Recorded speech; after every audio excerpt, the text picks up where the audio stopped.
we are animals. We crave the ability to be we. I know it's called me undies. We undies might have sounded differently, right? Is it a disco now? Yeah, it's the after party, so it's now we go with the flash. My goal in life is to be a laptop sticker. Me too. And despite the best ministrations of your wife, you still look ugly. It's a great honor, Mr. Jaffe. It's always nice to be with you. I'm so happy to be with you. I'm honored. Thanks for doing this too. It's a real service to the community. What a great organization and a show that offers hope, optimism, creative solutions, entertainment. Thank you for doing this, Joseph. It's your gift to the universe and it's appreciated. Very human, and I like that. Look at you! You are insane! How did I do that? You're insane! I wanna rock. I want to rock. Okay. Why am I even singing that song? I have no idea. But I tell you what I do have an idea about is that I've got a real bona fide rock star in the house, Mr. Brant Menswar. He's a speaker. He's an author. He's a performance coach. He's a rock star. And tonight, on a little bit of Late Nite Jaffe, we're going to hang out and we're going to have a good time. We're going to talk about things that matter, things that count. And we're going to talk about sheep. We're going to talk about black sheep. We're going to talk about white sheep. We're going to talk about lemmings. We're going to talk about whatever is on your mind because you get to comment. You get to be a part of the show. Well, welcome, everybody. It is Thursday, April 29th. And it's always a highlight of my day to not only spend it with you, but to spend it with my guest. Especially that it's Zipper Day. It's National Zipper Day. I have no idea why we have a National Zipper Day. I don't even know why we have zippers, but we do. And so, ABC, XYZ, pull up your fly and celebrate the zipper. I'm sure there is a reason and a purpose. And we'll just leave it at that because this makes no sense. So Brant is guest, fourth guest in another amazing week. Julie Rose, leading the nomad lifestyle, intentionally homeless. Carol Camera ripped me a new LinkedIn, taught me a little bit about my profile. Bill Guertin made me sing Take On Me by Aha and a little bit of Queen. And I'm regretting it, as I was regretting singing a little bit of Twisted Sister, but I will not regret anything else tonight because I'm truly, truly enthralled by the vision, by the passion, and by the platform that Brant has created. I'm also enthralled by the fact that the Jaffe coin had a little bit of an increase today, quite a big one actually, and it is due to the fact that Rally.io, Rally, the company behind the creator coins and the creator economy, actually raised about $57 million to invest in not just the community, but in the creator economy, of course, of which I'm one. And so the rising tide does float all boats. Well, let's do birthdays. There is Yehuda Kagan, Rob Hecht, Damien Basile, Mr. Ian Schaefer. How are you, Ian? I hope he is well. He's a wonderful guy. And then on LinkedIn, we've got Josh Rabinowitz, Cesar Morales, and Ashton Rogers. Hope you guys had an amazing, amazing day. Well, I'm just going to get straight into our seated soliloquy. And for some, I don't know why, random reason, tonight's seated soliloquy is called Black Sheep. Black sheep is an idiom used to describe an odd or disreputable member of a group, especially within a family. The term stems from sheep whose fleece is colored black rather than the more common white. These sheep stand out in the flock, and their wool was traditionally considered less valuable as it was not able to be dyed. The term has typically been given negative implications, implying waywardness. Now, earlier today, I did a quick Instagram live with my guest today, Rockstar Brant Menswar. And when I found out the real story behind the idea of the black sheep, I actually got goosebumps. I must admit, when I think about this topic, there's another color that springs to mind, and you guessed it, it's pink, as in the giant freak in pink, David Rindle, who wrote The Freak Factor, Discover Uniqueness by Exploiting Weakness. Perhaps David and Brant were separated at birth. Either way, there's a lesson for all of us to avoid thinking in absolute terms, black and white, if you will, white good, black bad.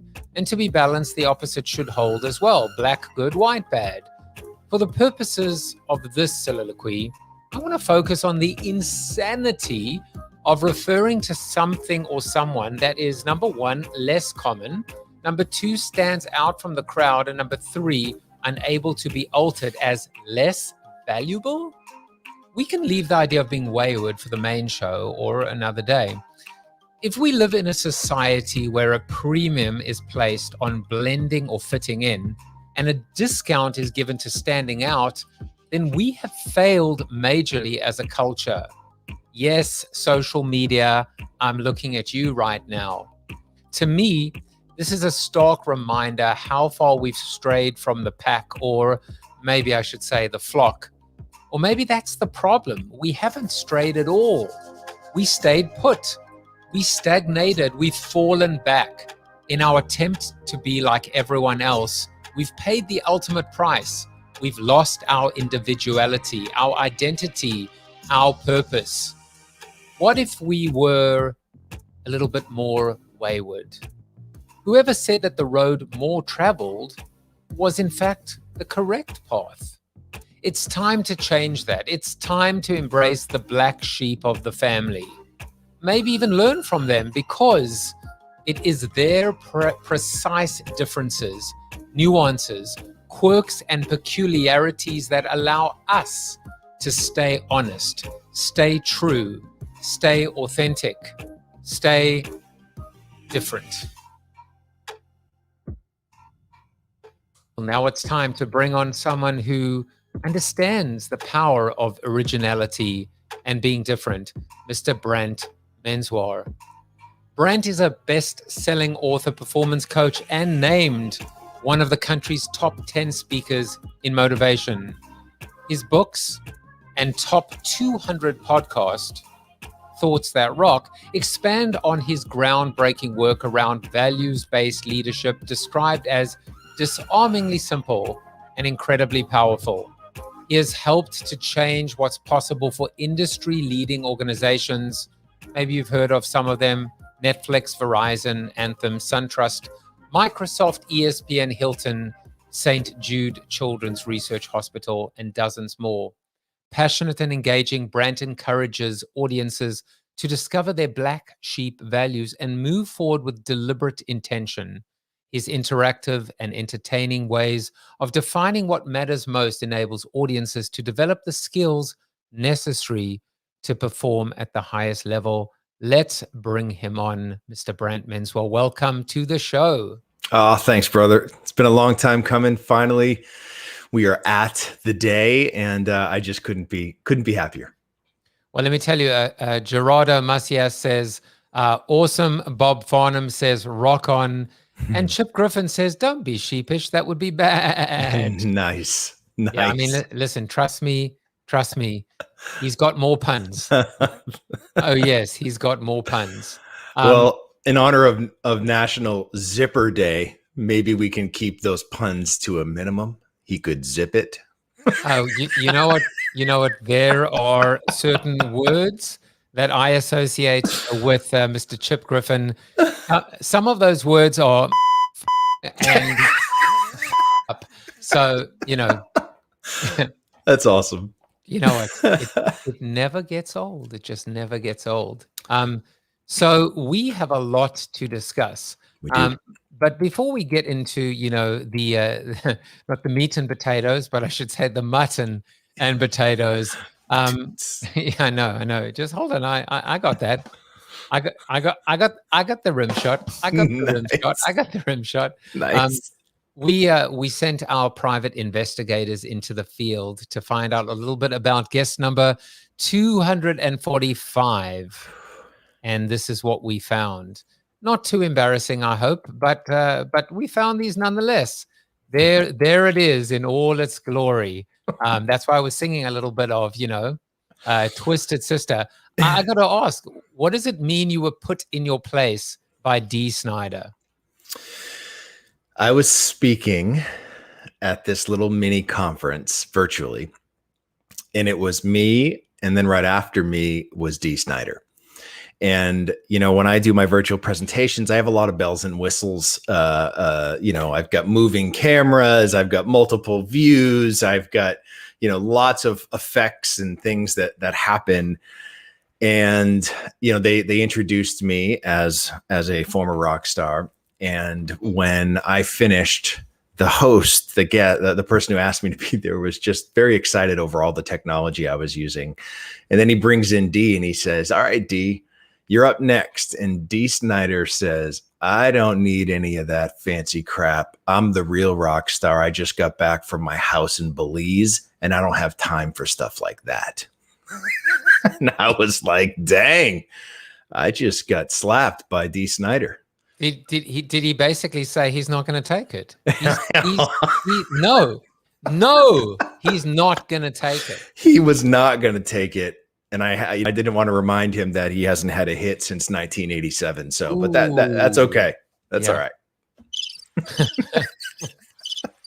I'm just running off the tongue. Listen, I'm prepared to bet anything that your speaker reviews were higher than his. I think you might be right. I think you might be right. I would bet some serious Jaffe coin on that, my friend. All right. So what else did we find out about you? Well, this is an interesting one. I'm not really sure how to take this one. But what we found out of it, well, first of all, I mean, you really are a rock star, but your band, Big Kettle Drum, is actually known as Hollywood's most dangerous band because every TV show that has used your music has been canceled. So we're 7 for 7. Okay, so we're not going to call this a TV show. We're going to call it a streaming show. That is correct. And I do not want you to play any of your music. Would that be okay? I am totally fine with this. Very dangerous music. So it's better that we leave it bottled up. It's like a genie, a bad genie. I mean, listen, at the end of the day, we all get canceled at some point in our lives. But now, does this mean that the bookings have slowed down in terms of bringing you on, or? It's funny. So I've been pretty much semi-retired from being a rock star for a couple of years. We pretty much only do charity gigs where we're raising money for the organizations we support, or we do the occasional blues festivals still. But outside of that, we haven't really played all that much, never mind the pandemic in the last year. But beyond that, it was just, a lot of fun for us to do it for almost 20 years. And, just, literally played all over the world from here to Australia and back, and 2 different bands, 2 different record deals, and just had a blast for the better part of 2 decades. So I'm looking at a few comments coming in, and Andrea, is it Sechi or Chechi? Cici. Andrea says, "I miss hearing your laugh, Brant." Well, I guess my job then is to bring the laugh out of you. Yes. So you don't have to miss it anymore. That's right. Anna Bowman says, "I love this whole show." And Chip reminds us that it will get worse before it gets better, and that he hopes that I don't pay my private investigators too much. I pay them about as much as I pay myself on this show. So one thing that just I wanted to ask you is, as someone who understands the power of performance and performing on stage, what are the differences? What are the similarities between performing as in a band and delivering a keynote speech? That's a great question. And it's funny you ask it. You know, when I made the transition from sort of one platform to the other, I noticed a lot in sort of the speaking world. So there's a lot of things that are really similar in the speaking world and in the sort of rock and roll world. But what I did notice is that there are a lot of what I would call presenters in the speaking world, and there's not a whole lot of speakers. Like I can pretty much count the number of speakers that I've seen on less than two hands. So to me, a really truly gifted speaker is able to capture the truth in the room. And in order to capture the truth in the room, you have to leave space to do that. And if you are reliant upon too many slides or you are memorizing anything, it makes it really difficult for you to recognize when the truth is in the room. And so for myself, you know, I function off of actually a mutual friend of ours, Tamsin Webster, who is one of the smartest people, I believe, on the planet. And Tamsin teaches something called the red thread. So all of my talks are based in that red thread methodology, where I know sort of the main 5 areas of my talk, but I have no idea really what I'm going to say. I just know that these are the different areas that I'm going to talk, and each room is a little bit different. If you saw me do the talk 5 times in a row, it's going to feel a little bit different 5 times in a row, because I have to leave room for the truth to actually be captured. That lightning in a bottle is what makes people remember it. And I see far too little of that in the speaker world. I actually saw that. I was on your website, and I saw this idea of you spoke about. I think it is the 5. What do you call it? The understanding or mastering the 5. So there's a couple of things. There's 2 parts to the 5, really. The first part of the 5 is what I call your black sheep values, right? And so I know we're going to get into that, but the 5 sort of non-negotiable values are what have to be witnessed for people to see your authentic self, right? So that's part of the 5. But then on Tamsin's side of what she teaches, there are 5 parts to the red thread, right? So there's the first thing is the goal. The second thing is the challenge or problem pair. And then you've got to tell people the truth. You've got to ask them to change, and then you have to tell them how to do it. What's that action? And so that's the format that I follow that has allowed me to achieve way more success in a record time than I thought possible, because it gives me the freedom to be me on stage without worrying about memorizing a script. You know, you talk about this idea of what a beautiful concept, capture the truth in the room. Now, when you talk about the truth, you know, there's something that's clearly not just about you, right? There's not just about your deck, your story. The truth has to be a connection with the audience. It has to be something, it is ephemeral. It is not necessarily formulaic. It cannot be locked down or templatized. I wonder if you could just kind of just take that one step further. And when you say the truth, as opposed to my truth, as opposed to my story, there's something very dynamic, I feel like, and always different about what that truth might actually end up maybe not being, but how it is expressed, perhaps. So my business partner, one of my best friends on the planet, is Jim Knight, who ran training and development for Hard Rock for 21 years. And he's really responsible for the culture that is Hard Rock.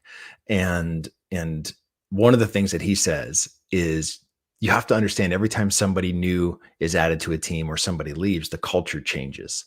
And in the same way, when you are on stage, you have to recognize that the culture of the audience is different every single time you're about to give a talk.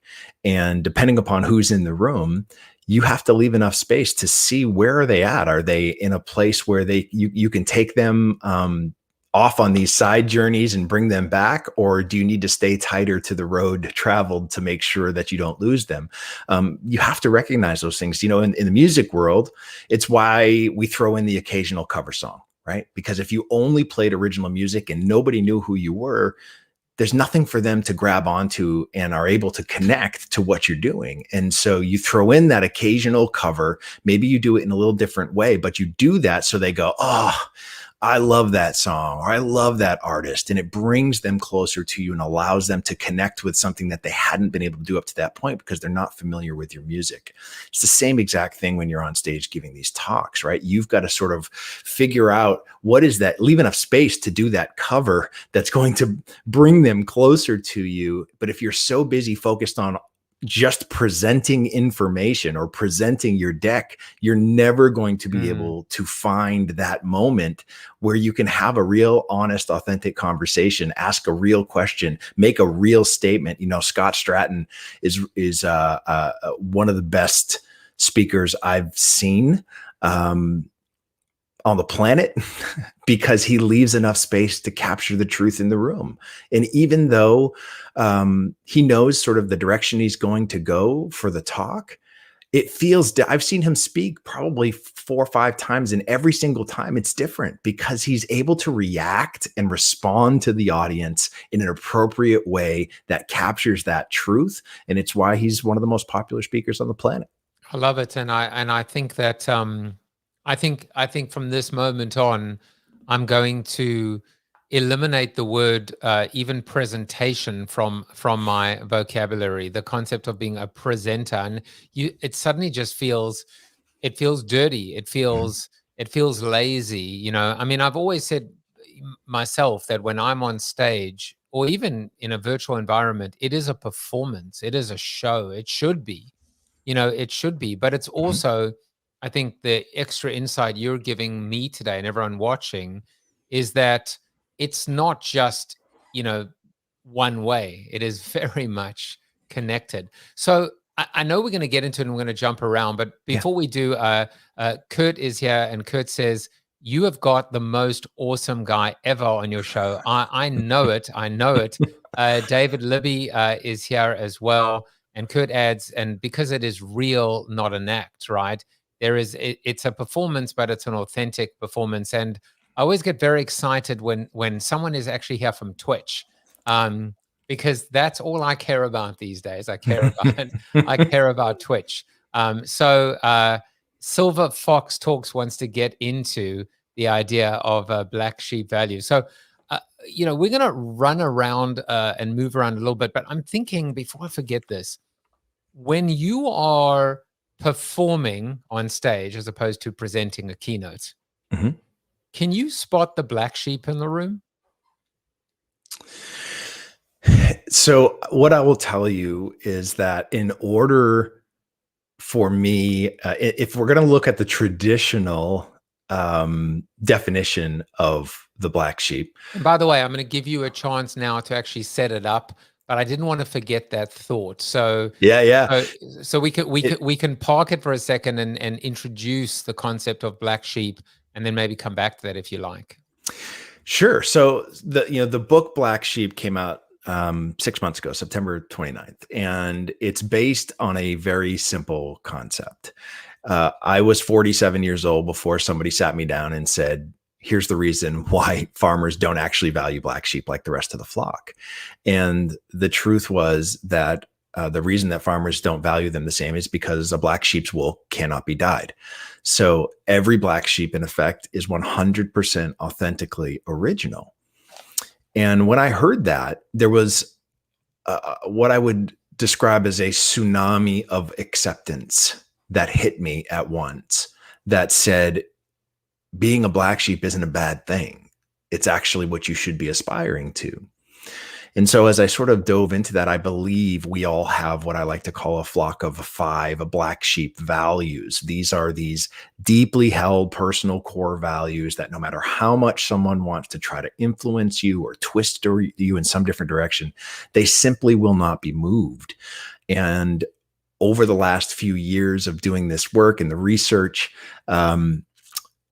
I would tell you that the research would tell me that less than 1% of the people on the planet could tell you specifically what their 5 non-negotiable values are, why they chose them, and how they live them out on a daily basis. And because of that, it has become an incredible competitive advantage for those that decide to take that journey.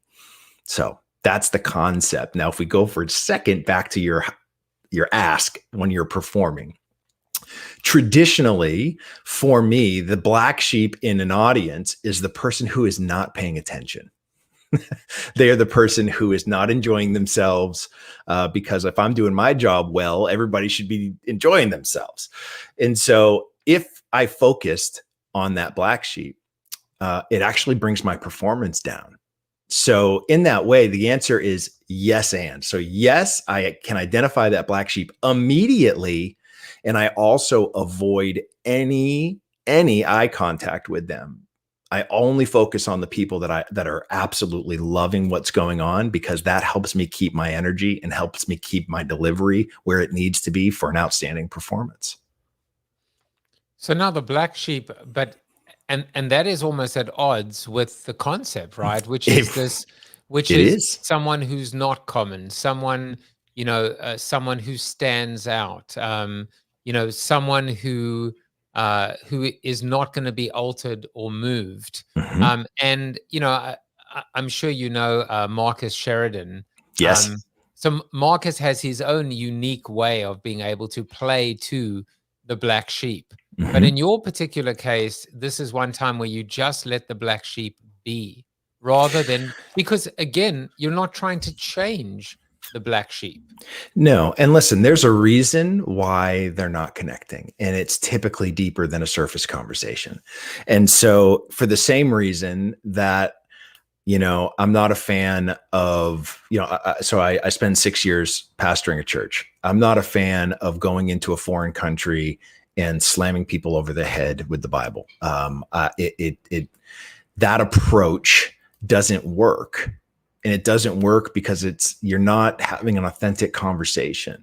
You're not sharing or connecting in a way that's actually going to move somebody in the way that you want. And that's going to just take time and investment, so that there's a trust built there that you can have that type of conversation. And it's really no different when you're on stage. If you are going to connect with those people who aren't enjoying themselves, I would much rather sit down after the keynote is over and have an honest conversation and say, talk to me, what's going on? That's really what I look forward to more than doing the talk on stage. Is I want to know what's going through that person's head, and why are they why didn't they enjoy it like I thought they should have?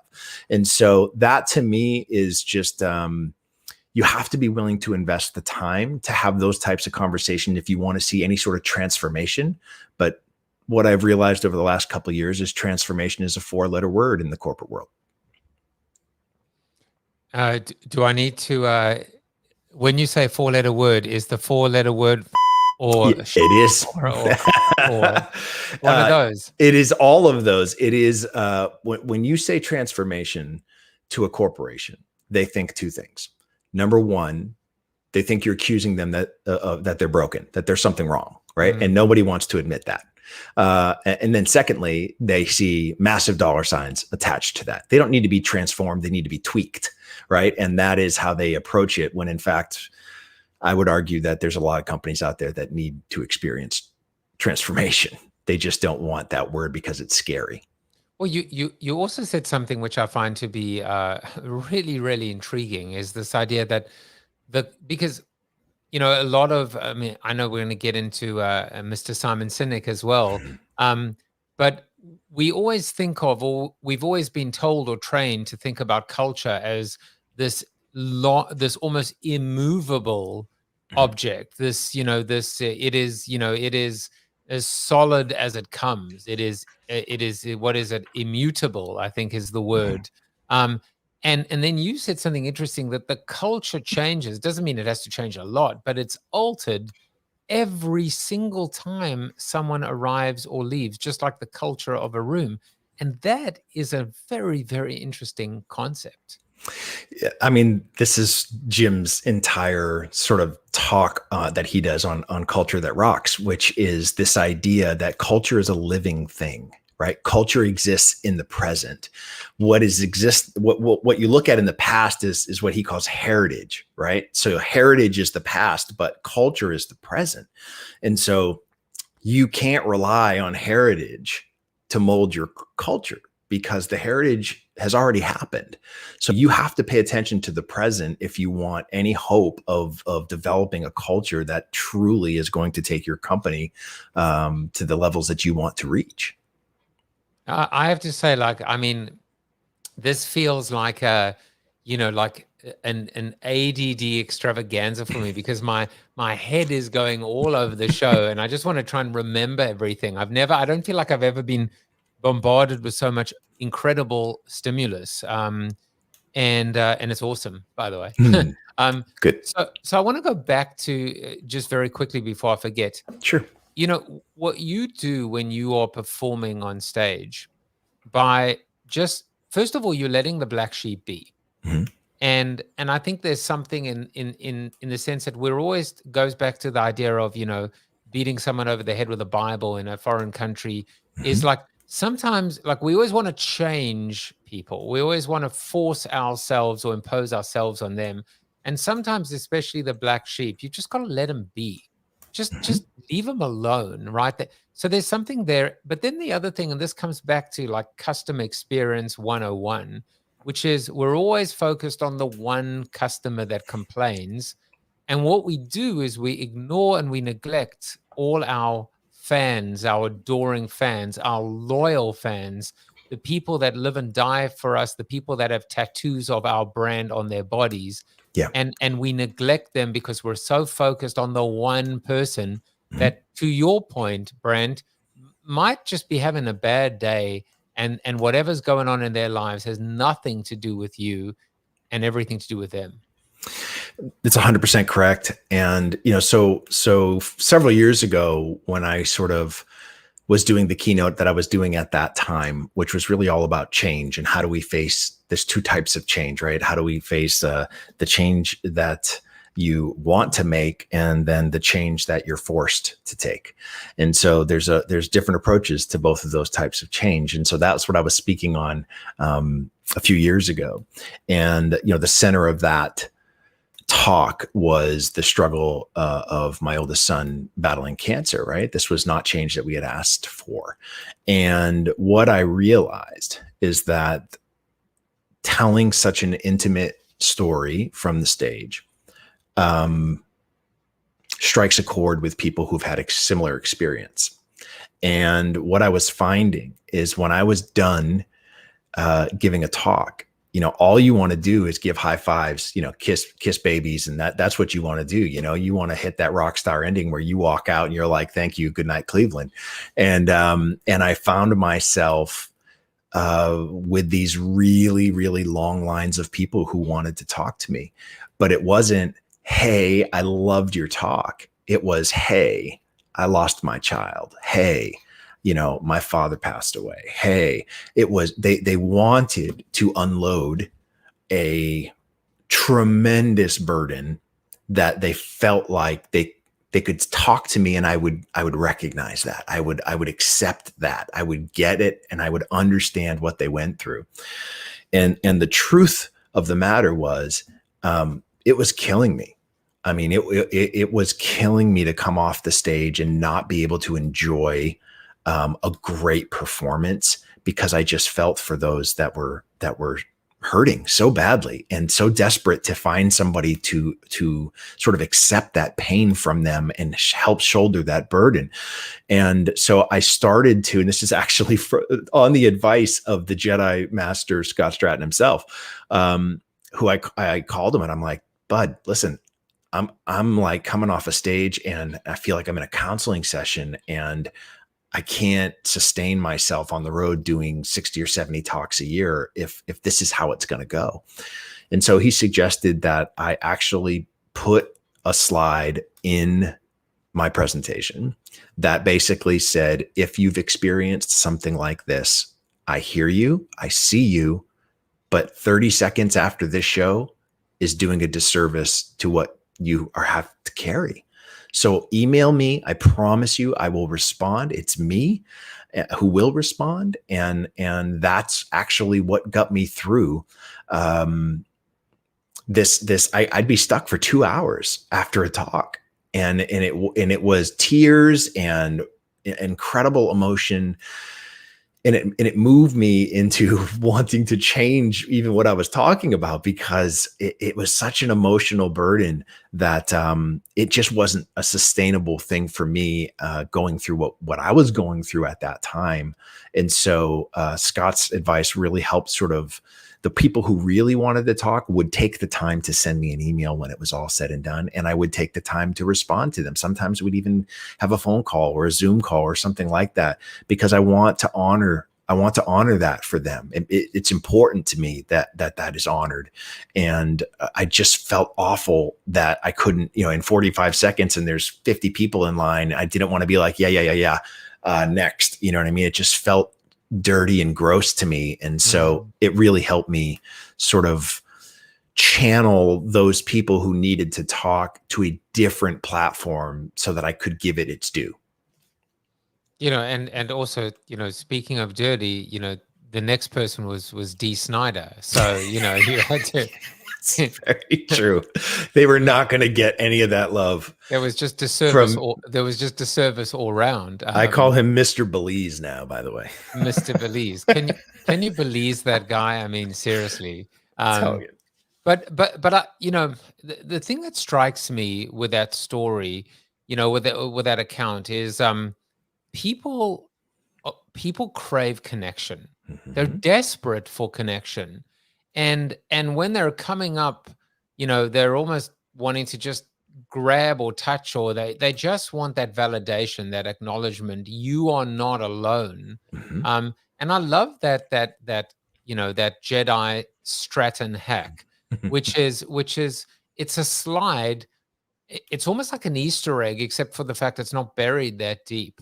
That actually says, it's kind of like, I see you, I hear you. Yeah. And the fact that you actually even do follow up and follow through afterwards, most people might not. But it's actually a beautiful story.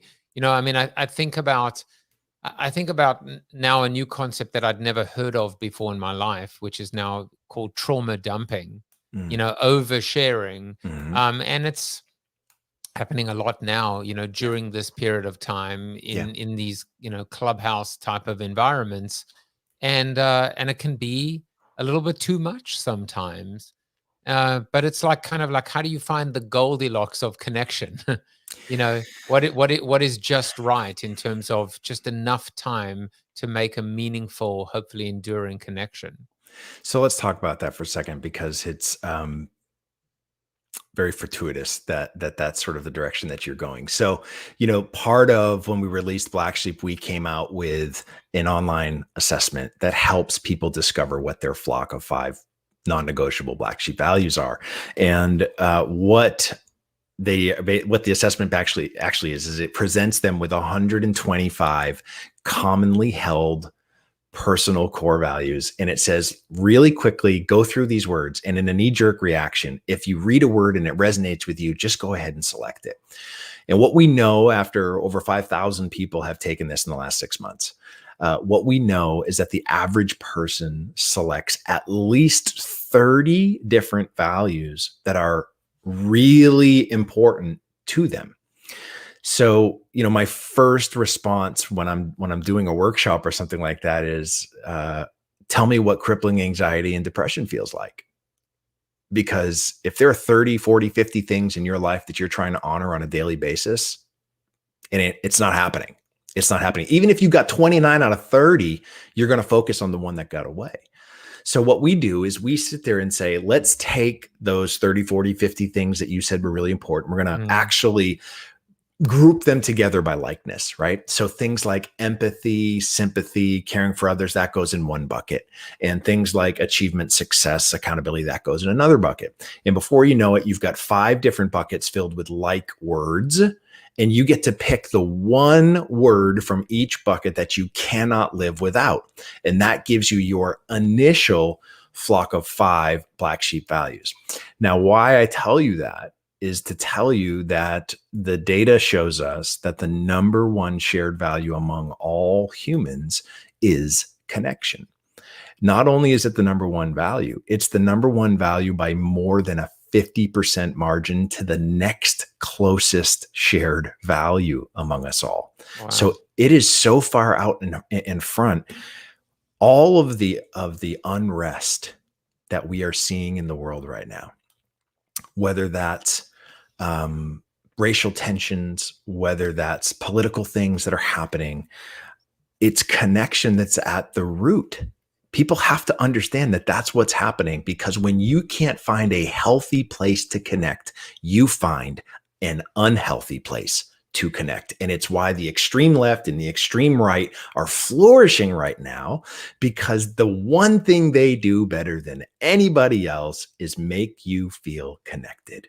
And until we understand that we have to welcome people, build bridges so that we can share values, we can exchange values, we're never going to have the impact that's needed to see real change. And that's part of the scary problem of the dark side of connection.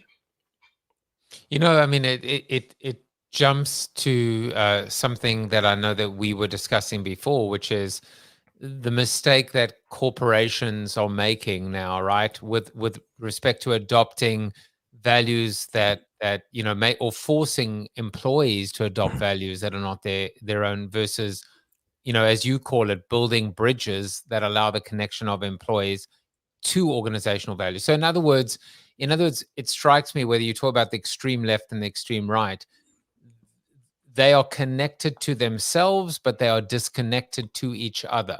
That's correct. They are connected to small, insular, sheep-like values, right? Mm-hmm. Instead of trying to find that overpass, that bridge. So, something that I know that we were gonna, and maybe we're gonna go to Twitter Spaces afterwards and have a little after show. But I'm jumping around a little bit, but I think it's kind of interesting that an article, not an article, but a memo to employees at Basecamp just came out.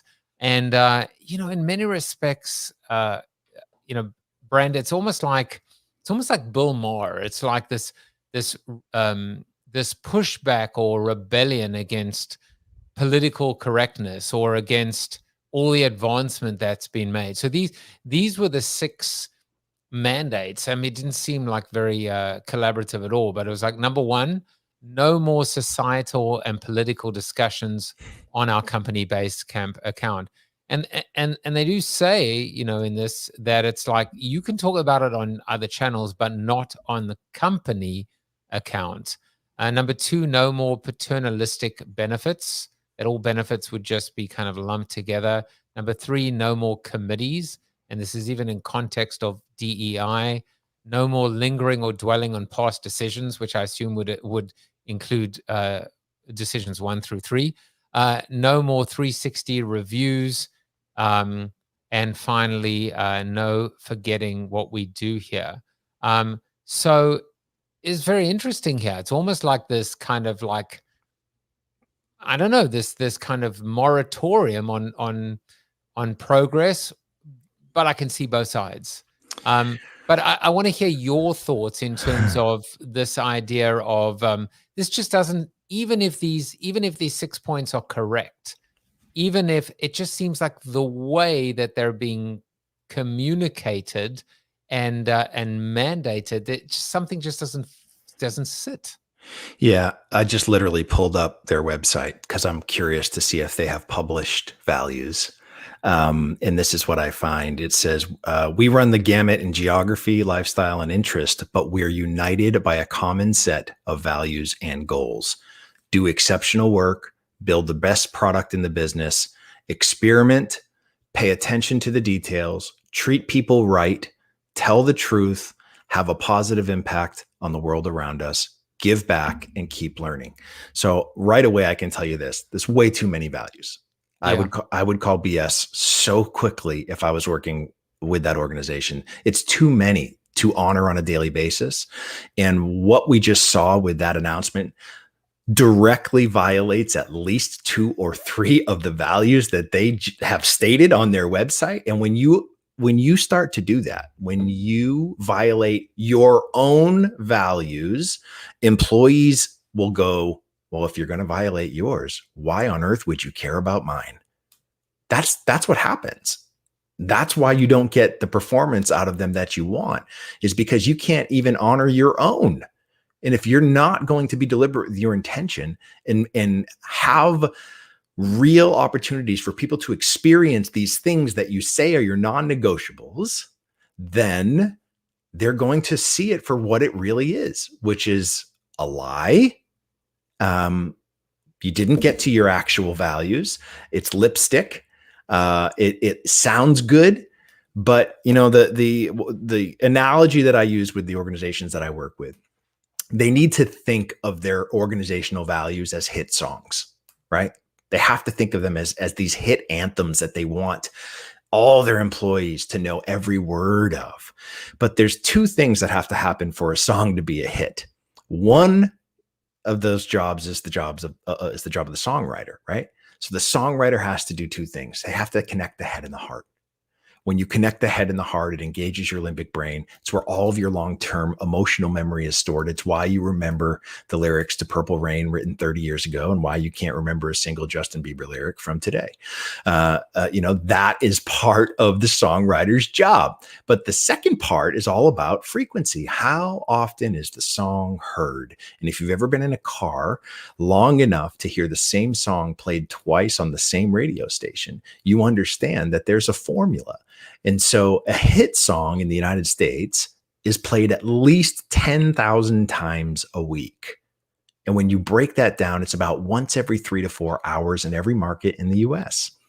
And so my first question to these companies is, are your core black sheep values experienced, seen, felt, heard once every 3 to 4 hours at work? If the answer is no, they will never be a hit. They just won't. And so unless you're deliberate with your intention and you are making opportunities, you're creating opportunities for these values to be experienced, it's not going to happen by accident. It's just not. And if you are relying on the success of your company by accident or luck, you're in the wrong business. Go gambling. I love that on so many levels. And the one thing I also picked up, in this example with Basecamp is the way that they even start to rattle off these values. It's only after like value, I think it was 875, when it's like all of the values is about functional product, machinery. You have to wait until value 6 or 7 or 8 until you actually hear about human beings, and empathy. And then at that point, it just seems like, oh crap, we better include some things that talk about, being good and doing good and changing the world and, et cetera, et cetera. By the way, I only have one massive pushback with you, which is I do believe in 100 years' time, people will be citing Justin Bieber's lyrics about "I get my peaches down in Georgia." But fine. I will say this: his last Saturday Night Live performance was masterful. I mean, masterful. And I am not a Justin Bieber fan, but he made me feel something in that performance that I didn't think he was capable of. So kudos to him. I mean, I think that's amazing. Well, he's evolving, he's evolving a little bit. And I think that is, so there's maybe like an interesting kind of, I guess, let me ask you this question, which is, if the black sheep cannot change, will not change, will not be moved, that cannot be dyed, how do you evolve? How do you evolve with something that is immutable or immovable? Is there? How do you reconcile those 2 ideas, which is the extreme immovable, fixed forever, and the fact that we are, we are changing, we're hopefully we are always improving, evolving.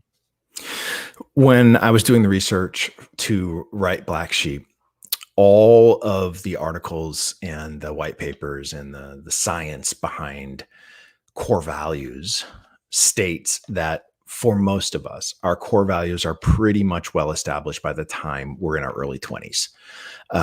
Those core values come from what Maslow would call peak experiences, right? So both good and bad are how our values are formed. But by the time we're in our early 20s, they're pretty much well established. And outside of a catastrophic event in your life, they rarely change. So part of the evolving question is getting to the truth, right? Because I think a lot of us, the other part of this assessment, I told you, you get to pick what are those 5 non-negotiable values from those different buckets. What we know from coaching thousands and thousands of people now is that 2 or 3 of those values are 100% authentically real. They can give us 20 different examples over the course of their life as to why they are real. But we know that 2 or 3 of them are complete fabrication. They are what I call aspirational sheep, right? There's a couple of reasons for it. For some of us, we sabotage ourselves and don't allow those values for whatever particular reason to manifest themselves, which is less common, but it happens. Secondly, we drill down to a very specific value. And what people need to understand is that our values exist in a hierarchy. So even when you have your flock of 5 non-negotiable values, those values exist in a hierarchy as well. And there are certain ones that we care about more than others.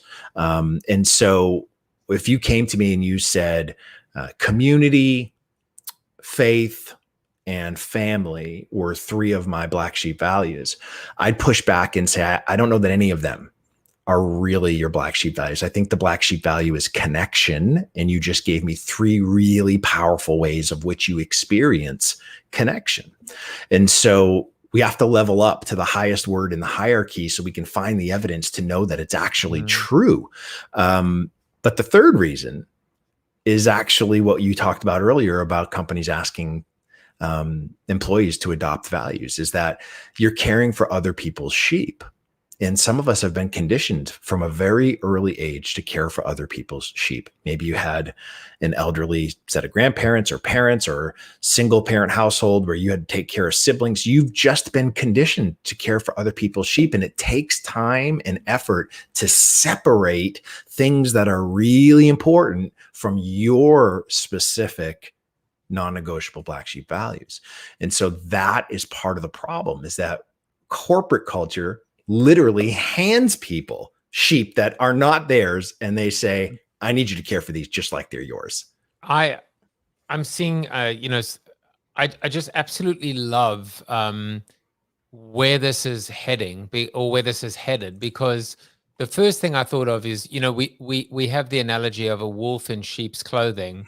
But in this case, what I realize is there are, exactly. There's some deep going on here tonight. Let me tell you. Yes. But it's not so much a wolf in sheep's clothing. It's a white sheep in black sheep's clothing. Yeah. Yes. And so so I want to just kind of not even reframe, but just kind of make sure that I'm restating the fact that these immovable or immutable black sheep values, the reality is there are some that are absolutely core values, but maybe the ones that change, the ones that evolve, or the ones that never really were black sheep values. And that is what happens, is the 5 we start off with are not necessarily the 5 we end up with, because they never were meant to be part of the 5. And then the other thing that just hit me is, why do we always assume we're the sheep? In some cases, we may be the shepherd. And when you started talking about inheriting sheep, I suddenly thought of the analogy is a beautiful one, but we are not only the sheep in this tapestry. Correct.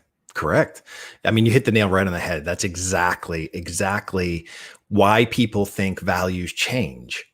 Values don't change. You just didn't identify your value. It's why you can't start with why, It's the whole reason why you can't start with why is because their values aren't correct. And in order for you to have a why or purpose that is correct, it has to be in alignment with your what. What are those non-negotiable values? And if those two things are in misalignment, you will never achieve what it is that you desire. By the way, it's so funny, and I'm making sure that I'm just pasting now in the comments a link to this podcast interview. And I actually had Keith Reynolds Jennings on the show, and he took a different approach. He also pushed back against the why. For him, it was start with the who. But I think kind of what I've taken away from this is when we go back, and maybe in Twitter Spaces we can extend this concept a little bit. It's not so much that why is prioritize or deprioritize or start with it or end with it, but it's the fact that the reality is it's just one of many. There's a who, there's a what, there's a why, there's a how, and there's a why. And I think maybe I don't want to say we've done ourselves a disservice, but we've made it a little bit, we've oversimplified it perhaps to a fault. Yeah, that conversation with Saba Kidwai. Dr. Saba Kidwai is an executive at Apple, a brilliant human being, and has her doctorate in design thinking. And we were talking and discussing about what a values-driven organization looks like. And she sort of sent me some questions to prepare for what she was going to ask. And when we got to that point, the answer that I came up with was that a values-driven organization should look like Pittsburgh. And she looked at me like I had 8 heads. I'm sure she had been to Pittsburgh and she was wondering why I would make that analogy. But the truth is that Pittsburgh has 449 bridges within its city limits, actually more bridges per capita than any other city in the United States. A values-driven organization, a values-driven life, for that sake, should look like a city of bridges, right? So rather than handing values to other people and asking them to care for them like their own, we need to build bridges that allow me to use what matters most to me. I can use my black sheep to amplify your black sheep. But if you take away the ability for me to use what matters most to me, I'm never going to be invested or committed to actually doing what I need to do. So in that way, I have to build those bridges. And if you look at sheep farmers, the really interesting thing that sort of came out of this. So sheep farmers that have really large flocks of sheep usually have rough terrain. Right? It's not always just flat pasture. Sometimes there's raging rivers and rocky terrain, and they have a choice to make. They can either let the sheep risk traveling those rough waters and rocky terrain, and hopefully they get to the other side, or the smart sheep shepherds actually build hanging bridges and allow the sheep to cross right over the top. You see, when we allow ourselves to build bridges and on the posts of each side are our black sheep values and the organization's black sheep values, we don't have to even mess with any of that crap underneath. We don't have to have people go through those risky, crazy, awful, dangerous situations. We can simply skip them if we build bridges between what matters most to each other. That is the whole goal. That's the work that I do, and what companies need to understand if they really want sustainable high performance from their folks. This has been what I would call a I think I need something a little bit more kind of upbeat. This has been truly inspirational.